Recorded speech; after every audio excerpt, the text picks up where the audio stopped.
नाज़रीन, ठरी मीरवा में फ़कीर ग़ुलाम हैदर गोदड़िया जी 151 उर्स मुबारक मल्हायो वियो आहे,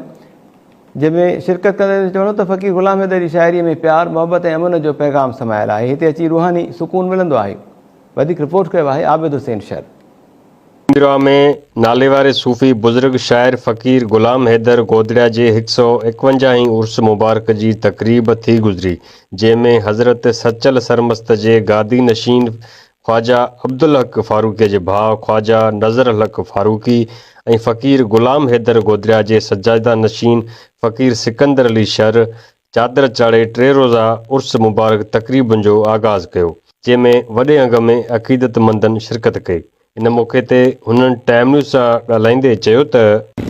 सभिनि दरगाह जे फ़क़ीरनि ऐं अक़ीदतमंदनि खे हक़ मौजूदु असां जीअं हिते दरगाह ते अॼु गुसल पाक जी रस्म हुई ऐं असां चादर चढ़ाईसीं।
डेढ़ सौ साल खां वठी तसौफ़ जी हले पई ऐं हिते जेको मेलो थींदो रहे पियो, इन में रुगो हितां जा न पर परे खां लाड़ खां काछे खां जेके तसौफ़ सां वाबस्ता आहिनि इहे सभु हिते अचनि पिया हिन गादी ते, हिन मेले ते, ऐं फ़क़ीर खे अची पंहिंजी अक़ीदत जो इज़हार कनि पिया।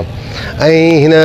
हाणे जदीद दौर में फ़क़ीर सिकंदर अली जेको गादी नशीन आहे उहो हिन मेले खे संभाले पियो, हिन गादी खे संभाले पियो ऐं बहितरीन इंतज़ामात करे पियो हर साल। अल्हम्दुलिल्लाह आज